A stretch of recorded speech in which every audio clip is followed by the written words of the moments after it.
Doctor Babasaheb Ambedkar గారి జయంతి ఉత్సవాల సందర్భంగా రాష్ట్ర ప్రభుత్వం తరఫున మిత్రులు సహచర మంత్రివర్గ సభ్యులు అడ్లూరి లక్ష్మణ్ గారు బాబాసాహెబ్ జన్మదిన కార్యక్రమాలను రాష్ట్ర ప్రభుత్వం తరఫున ఏర్పాటు చేసి ఈ కార్యక్రమానికి నాతో పాటు సోదరిమణి ధనసరి అనసూయ సీతక్క గారిని, హైదరాబాద్ ఇన్ఛార్జ్ మంత్రివర్యులు మిత్రులు పొన్నం ప్రభాకర్ గారిని, ఖైరతాబాద్ శాసన సభ్యులు మాజీ మంత్రివర్యులు మిత్రులు దానం నాగేందర్ గారిని, శాసన మండలి సభ్యులు అద్దంకి దయాకర్ గారిని, అదేవిధంగా శాసన సభ్యులు డాక్టర్ కవ్వంపల్లి సత్యనారాయణ గారిని, అదేవిధంగా తుంగతుర్తి శాసన సభ్యులు మందుల సామ్యాల్ గారిని, జూబ్లీ హిల్స్ శాసన సభ్యులు నవీన్ యాదవ్ గారిని, అదేవిధంగా సికింద్రాబాద్ మాజీ పార్లమెంట్ సభ్యులు అత్యంత సీనియర్ నాయకులు జంట నగరాలలో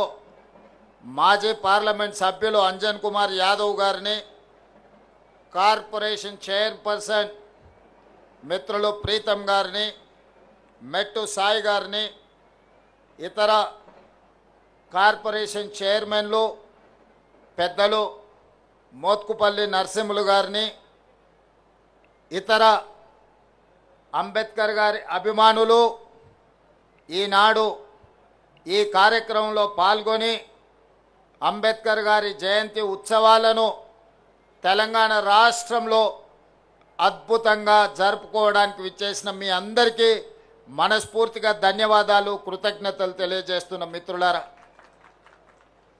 మిత్రులారా, ఒక దేశం ఒక యుద్ధంలో శాంతియుతంగా రక్తం చిందకుంటా యుద్ధాన్ని గెలవచ్చని మహాత్మా గాంధీ గారు నిరూపించారు.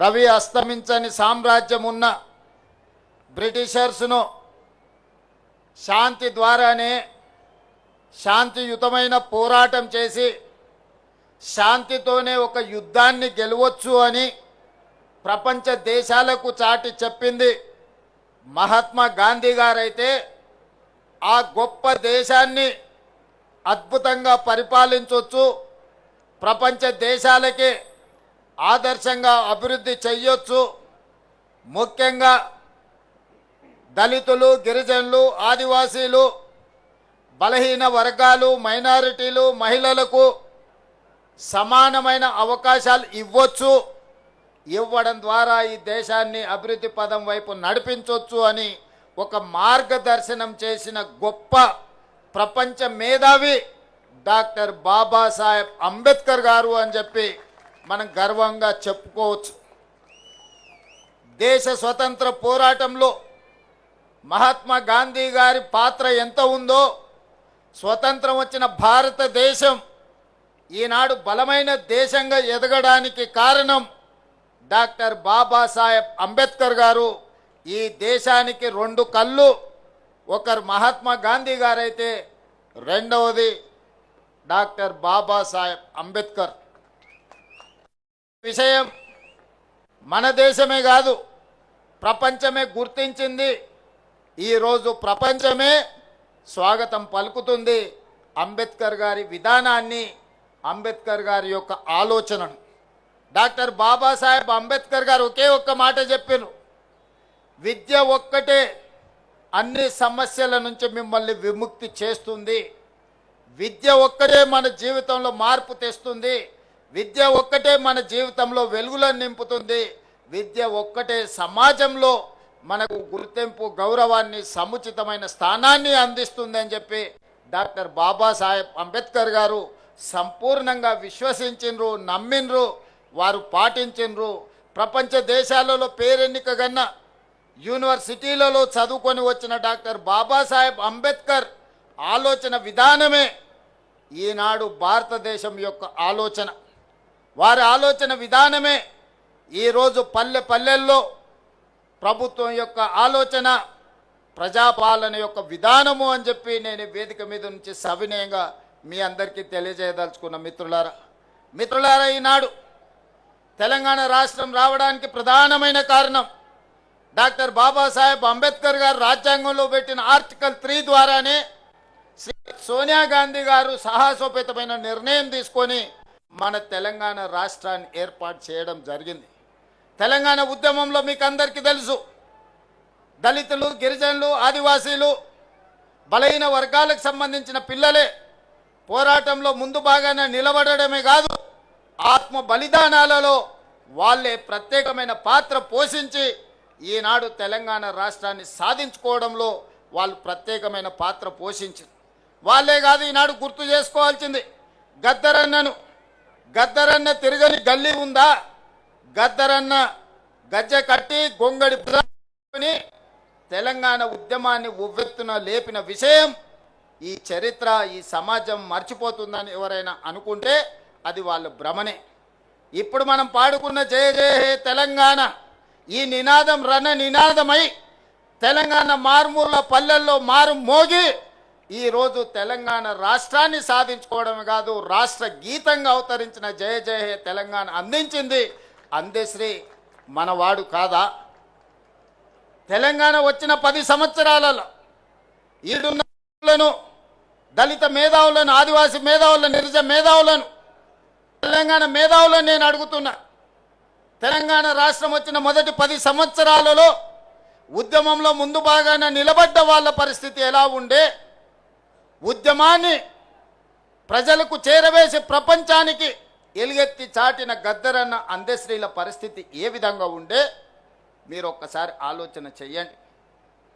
వారి ఎన్నికల వాగ్దానం ఉండొచ్చు, వాళ్ళు ఏమేమో చెప్పి ఉండొచ్చు, మంత్రివర్గంలో అయినా దళితులకు, గిరిజనులకు ఇచ్చిన స్థానం ఏందో మీరు ఒక్కసారి ఆలోచన చెయ్యండి అని చెప్పి నేను నా మిత్రులకు సవినయంగా విజ్ఞప్తి చేస్తున్నా. మిత్రులారా, ఆనాడు మంత్రివర్గంలో ఉన్న స్థానం ఎంత, సంఖ్య ఎంత, ఏ జాతికి ఎంతుండేనో మీరు లెక్కేసుకోండి. ఈనాడు ఈ దళితులకు, గిరిజనులకు ఈరోజు మంత్రివర్గంలో ఉన్న లెక్కెంతనో మీరే లెక్కించి నాకు చెప్పండి. ఇవాళ అసెంబ్లీ స్పీకర్గా గడ్డం ప్రసాద్ కుమార్ గారు, లేకపోతే మంత్రిగా దామోదర్ రాజనరసింహ గారు, మంత్రులుగా మరో మిత్రుడు అట్లూరు లక్ష్మణ్ గారు, వివేక్ వెంకట్ స్వామి గారు, ఇలా చెప్పుకుంటూ పోతే ఇంతమందిని, 4 మంత్రులను, ఒక స్పీకర్ను, అదేవిధంగా విప్పులుగా వేముల వీరేశాన్ని, లేకపోతే రామచందర్ నాయకును, ఇవాళ మంత్రివర్గంలో మా సీతక్కను, ఇంతమందికి ప్రాతినిధ్యం ఉమ్మడి రాష్ట్రంలోనైనా వచ్చిందా? మీరు ఒక్కసారి ఆలోచన చెయ్యండి. ఇవాళ మిత్రులారా, బట్టి విక్రమార్క గారు మా మిత్రుడు, ఉప ముఖ్యమంత్రిగా సమర్థవంతంగా ఈనాడు పని చేస్తున్నాడు. సిఎల్పి లీడర్గా ఉంటే ఓర్వలేక హోదా తగ్గించి ఆయనను అవమానించే విధంగా అవమానకరంగా సిఎల్పి నాయకుడిగా తొలగించుకున్న చరిత్ర కళ్ళ ముందలనే ఉంది కదా. వారు బడ్జెట్ పెడితే ఆ బడ్జెట్ను అవమానించే విధంగా ఇవాళ మాట్లాడుతున్న వాళ్ళని చూస్తున్నాం కదా. అంటే ఒక దళిత బిడ్డ ఆర్థిక మంత్రిగా ఉండకూడదా? ఒక దళిత బిడ్డ వైద్య ఆరోగ్య శాఖ మంత్రిగా ఉండకూడదా? ఒక దళిత బిడ్డ విద్యుత్ శాఖ మంత్రిగా ఉండకూడదా? మీరు ఒకసారి ఆలోచన చేయండి. ఒక దళిత బిడ్డ స్పీకర్గా వేదిక మీద కూర్చోవద్దా? ఆయనను అధ్యక్ష అని పిలవాల్సి వస్తుందని కొంతమంది సభకే రావడం లేదంటే ఈ దళితుల పట్ల వాళ్ళకు ఉన్న గౌరవం ఏ పాటిదో మీరు ఒక్కసారి ఆలోచన చెయ్యండి. అందుకే వాళ్ళని మోసం చేసిన ఏ జాతి అయితే అవమానానికి గురైందో ఆ జాతే సభాధ్యక్షుడు హోదాలో కూర్చుంటే ద్రోహం చేసిన వాడు మాట్లాడాలన్నా అధ్యక్ష నాకు మైక్ ఇవ్వాలి అని అడుక్కునే పరిస్థితి ఈరోజు తెలంగాణ రాష్ట్రంలో ప్రజా ప్రభుత్వం కల్పించిందన్న విషయం ఈరోజు మా మిత్రులకు గుర్తు చేయదలుచుకున్నా.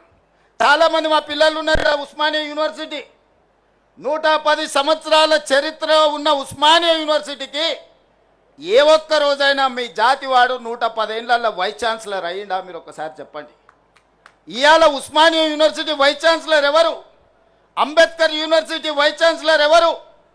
ఈరోజు ఎలక్షన్ కమిషన్కు ఎవరున్నారో మీరు ఒక్కసారి ఆలోచన చేయండి. ఈ విధంగా చెప్పుకుంటూ వెళ్తే పబ్లిక్ సర్వీస్ కమిషన్ కావచ్చు, జిల్లాల కలెక్టర్లు కావచ్చు, లేకపోతే ఎడ్యుకేషన్ డిపార్ట్మెంట్ ప్రిన్సిపల్ సెక్రటరీ కావచ్చు, ఇరిగేషన్ డిపార్ట్మెంట్ ప్రిన్సిపల్ సెక్రటరీలు కావచ్చు, ఇట్లా నేను అన్ని చదివి వినిపించగలను. ఇదంతా ఎలా సాధ్యమైందయా అంటే మీరందరు కష్టపడి, మీరందరు కొట్లాడి, మీరందరూ నిలబడి 2023 డిసెంబర్లో ప్రజాప్రభుత్వాన్ని మీరు తెచ్చుకున్నారు కాబట్టి ఇవన్నీ సాధ్యమైనవి. ఈనాడు వీళ్ళందరి కలలు నెరవేర్చడానికి సంపూర్ణంగా ప్రయత్నం చేస్తున్నాం. 10 ఏళ్ళు ప్రభుత్వ హాస్టల్లో చదువుకునేది ఎవరు? బీసీ మైనారిటీల పిల్లలు. ఎన్నడన్నా డైట్ ఛార్జెస్ పెంచినరా 10 ఏళ్ళల్లో? కాస్మెటిక్ ఛార్జెస్ ఆడపిల్లలకు తల్లిదండ్రుల దగ్గర నగదు లేదు. ఆడపిల్లలకు కనీసం కొడుకోవడానికి సబ్బు బిల్లకు పైసలు ఇయ్యలే ఆ ప్రభుత్వం. ఇవాళ డైట్ ఛార్జెస్ 40%, కాస్మెటిక్ ఛార్జెస్ 200% పెంచి ఈ వర్గాల యొక్క ఆత్మగౌరవాన్ని నిలబెట్టడానికి ప్రయత్నం చేసిన మాట వాస్తవం కాదా? ఇవాళ యంగ్ ఇండియా ఇంటిగ్రేటెడ్ రెసిడెన్షియల్ స్కూళ్ళు దళితుల దగ్గర, గిరిజనుల దగ్గర, మైనారిటీల దగ్గర, ఉన్నత కులాలకు ఇంకొక దగ్గర రెసిడెన్షియల్ స్కూల్స్ కడితే ఇది కులాల మధ్యన విభజన జరుగుతుంది, సమాజంలో అంతరాలను పెంచుతుందని యంగ్ ఇండియా ఇంటిగ్రేటెడ్ రెసిడెన్షియల్ స్కూళ్ళల్లో ఎస్సీ, ఎస్టీ, బీసీ, మైనారిటీ ఉన్నత వర్గాలను అన్నిటినీ ఒక దగ్గర చదువుకునే విధంగా ఇవాళ 25 ఎకరాలలో కార్పొరేట్ కాలేజీల కంటే అద్భుతంగా ఈరోజు నిర్మాణం చేసి ఒక అద్భుతమైన విద్యను అందించాలని అంబేద్కర్ గారు ఏదైతే ఆలోచన చేసిండో పేదలకు విద్య చేరాలి అనే దాని మీద ఈరోజు ప్రయత్నం చేస్తున్నాం. ఇదే కాదు, ప్రభుత్వ పాఠశాలల్లో పేదలకు నాణ్యమైన విద్య అందడం లేదని ఒక బాధ ఉంది. అందుకే ఈరోజు వాటన్నిటిని ప్రక్షాళన చేసి గతంలో లేని విధానాన్ని నర్సరీ, ఎల్కేజీ, యూకేజీతో పాటు 12th వరకు తెలంగాణ ఇంటిగ్రేటెడ్ స్కూళ్ళని ఈరోజు మనం తెలంగాణ పబ్లిక్ స్కూళ్ళను తీసుకొచ్చి ఈ నిర్లక్ష్యానికి లోనైన సమాజానికి దూరంగా నివసిస్తున్న ఈ బిడ్డల్ని సమాజంలో భాగస్వాములను చేసి విద్యను అందించాలని ఇవాళ తెలంగాణ పబ్లిక్ స్కూల్ విధానాన్ని తీసుకొచ్చినాము. అదే మన పిల్లల యొక్క భవిష్యత్తును మారుస్తుంది. రేపటి తెలంగాణ, రేపటి భారతదేశం యొక్క భవిష్యత్తు ఈ దళితులు, ఈ గిరిజనులు, ఈ ఆదివాసీలు, ఈ బలైన వర్గాల, ఈ మైనారిటీల పిల్లలే ఈ దేశం యొక్క భవిష్యత్తు, ఈ దేశం యొక్క సంపద అని ప్రజాపాలన గుర్తించింది. ప్రభుత్వ పరంగా అన్ని రకాలుగా మిమ్మల్ని ప్రోత్సహించడానికి ప్రయత్నం చేస్తున్నాం. ఈ ప్రయత్నాలన్నీ చేయడం వల్ల గత 10 సంవత్సరాలు జరిగిన పరిపాలనను, ఈ 2 సంవత్సరాలు జరిగిన పరిపాలన అంచనా వేసుకొని ప్రజలు మొన్న జరిగిన ఉప ఎన్నికలు కావచ్చు, మున్సిపల్ ఎన్నికలు కావచ్చు, లేకపోతే పంచాయతీ ఎన్నికల్లో కావచ్చు, ఈ పేదలు పట్టం కడితే చూసి ఓర్వలేక ఈరోజు కుట్రలు చేస్తున్నారు, తప్పుడు ప్రచారం చేస్తున్నారు. ఇవాళ 4.5 లక్షల ఇందిరమ్మ ఇండ్లు ఇచ్చినాం. నేను అడుగుతున్న వేదిక మీద ఉన్న నాయకుల నుంచి ఇక్కడ ఉన్న పేదవాళ్ళ వరకు ఈ 4.5 లక్షల ఇండ్లల్లో అత్యధిక శాతం దళితులకు, గిరిజనులకు వచ్చిన మాట వాస్తవం కదా? నియోజకవర్గాల వారిగా మీరు లెక్క తీయండి. ఆనాడు డబుల్ బెడ్రూమ్ ఇండ్లు అని చెప్పిండు, ఎంతమందికి వచ్చినాయో మీరే లెక్క చూసుకోండి. నేను చెప్పదలుచుకోలేదు, మీరే ఆలోచన చేయండి. ఈనాడు ఇందిరమ్మ ఇండ్లైనా, లేకపోతే ఈనాడు ప్రభుత్వం అమలు చేస్తున్న విద్యా విధానమైనా, అంతెందుకు మేము వచ్చిన తర్వాత 67,000 పైచీలకు ప్రభుత్వ ఉద్యోగాలు, group 1, group 2, group 3, group 4, police department, medical and health department, వివిధ శాఖలల్లో మేము 67,000 ఉద్యోగాలు మేము నియమించినాం. నేను అధికారికంగా ఈరోజు లెక్క చెప్తున్నా. 67,000 ఉద్యోగాలల్లో 87% ఎంత? 87% ఎస్సీ, ఎస్టీ, బీసీ, మైనారిటీలకు ఉద్యోగాలు వచ్చినాయంటే 50,000 పైగా ఈరోజు ఈ వర్గాలకు ప్రభుత్వ ఉద్యోగాలు వచ్చినాయి. ఇంతకుముందే మా మిత్రుడు లక్ష్మణ్ చెప్పిండు, గ్రూప్ 1 రిజల్ట్లో మా పిల్లలకు చాలా ఉద్యోగాలు వచ్చినాయి. ఈరోజు రాజీవ్ గాంధీ సివిల్స్ కోసం ఈరోజు పరీక్షలు రాస్తున్న పిల్లలకు మనం ఆర్థిక సహాయాన్ని సింగరేణి నుంచి అందిస్తే ఈరోజు ఈ ఎస్సీ ఎస్టీల పిల్లలు అత్యధికంగా ఐఏఎస్లలో ఈరోజు సెలెక్ట్ అయినరు. అందుకే మిత్రులారా, ఈరోజు ఈ విధంగా పరిపాలనను చక్కబెడుతూ గతంలో చేసిన అప్పులను తప్పులను సరిదిద్దుకుంటూ ఈరోజు ముందుకెళ్లే ప్రయత్నం చేస్తున్నాం. పనిలో భాగంగా నిరంతరం మేము పనిచేస్తుంటే కొంతమంది వెనకాల నుంచి కుట్రలు చేస్తున్నారు, గోతులు దవ్వుతున్నారు. గోతులు దవ్వేటోళ్లను అదే గోతిలో పాతిపెట్టే బాధ్యత మీరు తీసుకోవాలి మిత్రులారా. ముందల నేను చూసుకుంటా, వెనకంగా ఎవడైతే గోతి దవ్వుతాడో వాళ్ళ సంగతి మీరు చూసుకోవాలి. మా నరసింహులన్న చెప్పాడు, మేము ఉంటామా నీకెందుకు నువ్వు నడుపు అని. మరి మా నరసింహులన్న మాట మీద వెనకంగా గోతులు దవ్వేటోళ్లను, నక్క జిత్తులను, నల్లి కుట్లోళ్లను మీరే ఏదో ఒకటి చెయ్యాలి. మీరు చేయకపోతే నష్టం జరుగుద్ది.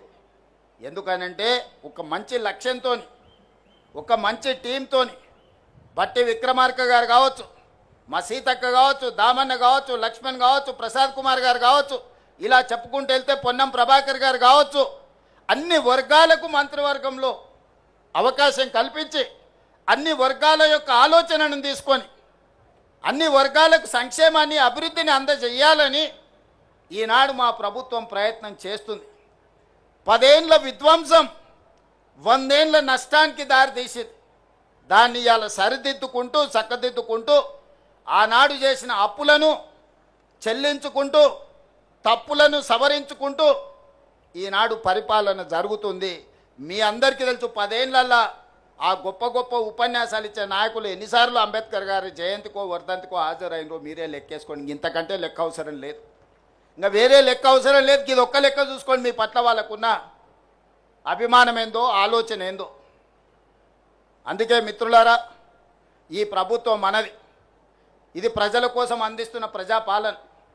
ఈ ప్రజాపాలనను కాపాడుకునే బాధ్యత మనది, ప్రజాస్వామ్యాన్ని కాపాడుకునే బాధ్యత మనది. అందుకే ఇవాళ కేంద్ర ప్రభుత్వం మహిళా రిజర్వేషన్ల గురించి, నియోజకవర్గాల పునర్విభజన గురించి, సీట్ల పెంపు గురించి కల్గాపుల్గం చేసి మాట్లాడుతున్నారు. మహిళలకు మీరేం చేసిందని మమ్మల్ని సవాల్ విసురుతున్నారు.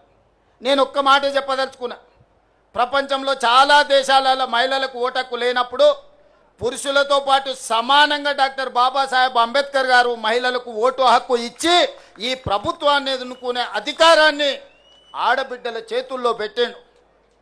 మహిళలకు మన దేశంలో పురుషులతో సమానంగా డాక్టర్ బాబాసాహెబ్ అంబేద్కర్ గారు ఓటు హక్కు ఇచ్చే వరకు చాలా దేశాలలో మహిళలకు ఓటు హక్కు లేదు. మహిళలు బయటికి వచ్చి బహిరంగంగా తిరిగే పరిస్థితి లేని రోజులు. ఆ రోజుల్లోనే డాక్టర్ బాబాసాహెబ్ అంబేద్కర్ గారు మహిళలకు ఓటు హక్కు ఇచ్చి సమానమైన అవకాశాలను పురుషులతో పాటు సమానంగా సమానమైన విలువ ఆధారిత ఓటు హక్కునిచ్చిండు. ఆ తర్వాత పంచాయతీరాజ్ కావచ్చు, మున్సిపల్లో కావచ్చు, మహిళలకు రిజర్వేషన్లు రాజీవ్ గాంధీ గారు అందించారు. చట్టసభలలో, అసెంబ్లీలో, పార్లమెంటులో సోనియా గాంధీ గారు మహిళలకు రిజర్వేషన్లు ఇవ్వాలి అని 33% ఇవ్వాలని బిల్లును పాస్ చేసి రాజ్యసభలో. కానీ లోక్సభలో కొన్ని రాజకీయ పార్టీలు అడ్డుకున్నాయి. సంతోషం, ఇవాళ మీరు మహిళా రిజర్వేషన్లు అమలు చేస్తామంటారు. మహిళా రిజర్వేషన్ల అమలు ముసుగులో దక్షిణాది రాష్ట్రాలకు అన్యాయం చేసే ప్రక్రియ చేపడుతున్నారు. మొదట జనాభా అన్నారు. జనాభా లెక్కలేస్తే దక్షిణ భారతదేశంలో కుటుంబ నియంత్రణను పాటించడం వల్ల, అభివృద్ధి పదం వైపు రాష్ట్రాలు నడిపించడం వల్ల జనాభా తగ్గిపోయి సీట్లన్నీ కోల్పోయే పరిస్థితి వచ్చింది. దానికి అభ్యంతరం బలంగా వ్యక్తం చేస్తే ప్రోరేటా ప్రకారం, అంటే దామాషా ప్రకారం 543 సీట్లు ఈరోజు దేశంలో ఉంటే 50% సీట్లు 272 సీట్లు పెంచుతాం. అందులో ఏ రాష్ట్రంలో ఎంత ఉందో ఆ రాష్ట్రంలో అందులో సగం పెంచుతామని. ఉదాహరణ, కేరళలో 20 సీట్లు ఉన్నాయి, వాటిని 30 చేస్తామని 50% పెంచి. ఉత్తరప్రదేశ్లో 80 సీట్లు ఉన్నాయి, వాళ్ళకు 120 చేస్తామని. ఇవాళ కేరళకు 20, ఉత్తరప్రదేశ్కి 80. ఈ రెండింటి మధ్యలో తారతమ్యం 60 సీట్లు మాత్రమే. రేపు కేరళ 30 అయ్యి ఉత్తరప్రదేశ్ 120 అయితే ఈ అంతరం 60 నుంచి 90కి పెరుగుద్ది. రాజకీయాలలో ఒక్కొక్క ఓటుకు ఎంత విలువ ఉందో వాజ్పేయి సర్కార్ కూలినప్పుడు తెలిసింది కదా కేంద్ర ప్రభుత్వంలో. ఒక్క రాష్ట్రంలోనే ఉత్తర భారతంలో 30 సీట్లు పెరిగితే మరి అక్కడున్న దళితులకు గిరిజనులకు రిజర్వేషన్లు పెరగవచ్చు, నేను కాదంటలేను. సీట్లు దక్కడం వల్ల దక్షిణాది రాష్ట్రాలలో ఉన్న దళితులకు గిరిజనులకు మహిళలకు నష్టం జరుగుతలేదా? ఇవాళ తెలంగాణలో 17 సీట్లుంటే 2 ఎస్టీలకు ఉన్నాయి, 3 ఎస్సీలకు ఉన్నాయి. ఇవి 30 సీట్లు అయితే ఎస్సీలకు 6 అవుతాయి, ఎస్టీలకు 4 అవుతాయి. కానీ అదే 25 అయితే ఇందులో తగ్గుతాయి. ఈ చిన్న లెక్క కేంద్ర ప్రభుత్వంలో మంత్రులుగా ఉన్న తెలంగాణ రాష్ట్రం నుంచి ప్రాతినిధ్యం వహిస్తున్న వాళ్లకు లెక్క తెలుస్తలేదా? ఏ లెక్కన మా కోటాను తగ్గిస్తారు? కేంద్ర ప్రభుత్వం ఇచ్చిన ఆదేశాలను అమలు చేసినందుకు, జనాభా నియంత్రణ పాటించినందుకు, ప్రభుత్వం చెప్పిన మాట విన్నందుకు దక్షిణాది రాష్ట్రాలలో ఉన్న దళితులను గిరిజనులను మహిళలకు నష్టం చేస్తారా మీరని నేను అడగదలుచుకున్నా. ఇవాళ ఈ ప్రాంతంలో ఎన్ని సీట్లు పెరుగుతాయి? మీ జనాభా నిష్పత్తి ప్రకారం మీకు అన్ని సీట్లు పెరుగుతాయి. ఎన్ని సీట్లు తగ్గితే అన్ని సీట్లు దళితుల గిరిజనులకు ఆటోమేటిక్గా తగ్గుతాయి, మహిళలకు ఆటోమేటిక్గా తగ్గుతాయి. ఇవాళ 17 సీట్లను 10 చేస్తే 1 ఎస్టీకి వస్తుంది, 2 ఎస్సీలకు వస్తాయి. అదే 17 సీట్లను 30 చేస్తే 4 ఎస్టీలకు వస్తాయి, 6 ఎస్సీలకు వస్తాయి. సీట్లు పెంచడం ద్వారా ఎస్సీ ఎస్టీ మహిళల కోటా పెంచుకోవాలన్నా దక్షిణాది రాష్ట్రాలకు అన్యాయం చేసి నరేంద్ర మోడీ గారు ఆయన ప్రాతినిధ్యం వహిస్తున్న గుజరాత్కో ఆయన ప్రాతినిధ్యం వహిస్తున్న ఉత్తరప్రదేశ్కో సీట్లు పెంచుకుంటుంటే చూసుకుంటూ కూసుందమా? ఇది మన ప్రాంతానికి తీరని నష్టం జరుగుతుంది. అందుకే ఈ అంశాలను లేవనెత్తిన మిత్రులారా, సంఘాలందరూ కూడా సమాలోచన చేయండి, మేధావులందరూ ఆలోచన చేయండి. మన దక్షిణాది రాష్ట్రాలలో సీట్లు ఎన్ని పెరిగితే అన్ని దళితులకు గిరిజనులకు మహిళలకు సీట్లు పెరుగుతాయి. మనం సీట్లు పెంచుకోవడానికి కొట్లాడాలి. అంబేద్కర్ గారే చెప్పారు, మా దళిత సోదరులు చెప్పారు, రాజ్యాధికారమే అంతిమ లక్ష్యమని. ఆ రాజ్యాధికారం సాధించాలి అంటే ఆ సీట్లు మనకు కేటాయించాలి. ఆ సీట్లలో మనం ఎన్నికై చట్టసభలకు పోవాలి. అప్పుడే మన హక్కుల గురించి మనం మాట్లాడతాం, మన హక్కుల గురించి మనం కొట్లాడతాం. కాబట్టి ఈనాడు ఏదైతే రాజకీయ కుట్ర జరుగుతుందో, మహిళా రిజర్వేషన్ చేయాలంటే మాకెవరికి అభ్యంతరం లేదు. 543లో 33%, 181 సీట్లు ఎల్లుండి పొద్దున్నే మహిళలకు పార్లమెంట్లో రిజర్వేషన్ ఇయ్యండి. అది అమలైన మళ్ళీ తెల్లారే 119 సీట్లున్న తెలంగాణలో 40 సీట్లకు ఆడబిడ్డలకు తెల్లారే అసెంబ్లీలో బిల్లు పాస్ చేసి మీ అందరికి ఆడబిడ్డలకు సీట్లు ఇచ్చే బాధ్యత నాది. చెప్పిన మాట మీద నిలబడే ప్రభుత్వం ఈనాడు ఉంది. వర్గీకరణ చేస్తామని చెప్పినాం కదా, ఈ దేశంలో ఒక్కడైనా చేసిండా? వర్గీకరణ చేసి చూపించిన రాష్ట్రం తెలంగాణ రాష్ట్రం కాదా? ఈ వేదిక మీద మిత్రులు లేరా? మీకు అందరూ చూడలేదా? కులగణన చేస్తామని చెప్పినాం కదా. జనగణనతో పాటు భారతదేశంలో ఏకైక రాష్ట్రం తెలంగాణ రాష్ట్రం. జనగణనలో కులగణన చేసినాం. సజీవ సాక్షి పొన్నం ప్రభాకర్ గారు దీనికి బాధ్యత వహించిన మంత్రి ఇక్కడ లేడా? వర్గీకరణ జటిలమైంది అన్ని రాష్ట్రాలలో. వర్గీకరణ ముందుకు జరగలేదు. ఈ రాష్ట్రంలో మనం పంచాయతీ తెంచి శాశ్వతంగా మీ మధ్యలో ఒక మిత్రత్వాన్ని పెంపొందించడానికి ఒక పరిష్కారం చూపించినాం. తాత్కాలికంగా కొంత బాధ ఉన్నా దీర్ఘకాలికంగా మీ మధ్యలో భిన్నాభిప్రాయాలు లేని పరిస్థితిని ఈరోజు మనం కల్పించుకున్నాం. జనగణనలో కూడా కులగణన చేసి బలహీన వర్గాల లెక్క తేల్చిన ఇవాళ 56.33% తెలంగాణ రాష్ట్రంలో బలహీన వర్గాలు నేను లెక్క తేల్చిన ఏకైక రాష్ట్రం తెలంగాణ రాష్ట్రం. అందుకే మిత్రులారా, మంచి పనికి మా ప్రభుత్వం ముందలుంటుంది. మంచి పనికి మీరు ఎప్పుడు పిలిచినా వచ్చే బాధ్యత నాది. ఈరోజు మిమ్మల్ని అందరినీ మనమందరం కలిసి ఎదుగుదాం. నేను ఒక్కనేదో అయితే ఈ సమాజానికి సరిపోదు. నాతో పాటు మీరందరూ సమానంగా, నాకో పక్కన లక్ష్మణ్, ఇంకో పక్కన సీతక్క, ఇంకో పక్కన కవంపల్లి సత్యనారాయణ, ఆ పక్కన అద్దంకి దయాకర్ కూర్చున్నప్పుడే నాకు గౌరవం పెరుగుతుంది, ఆ కుర్చీకి గౌరవం పెరుగుతుంది. సమాజంలో మీకందరికీ నమ్మకం, విశ్వాసం వస్తుంది ఈ ప్రభుత్వాల మీద. ఆ తాపత్రయంతోనే, ఆ ఆలోచనతోనే ఈనాడు మా ప్రభుత్వం పనిచేస్తుంది. ఈ ప్రభుత్వం మీది. మీ ప్రభుత్వాన్ని కాపాడుకునే బాధ్యత కూడా మీదే.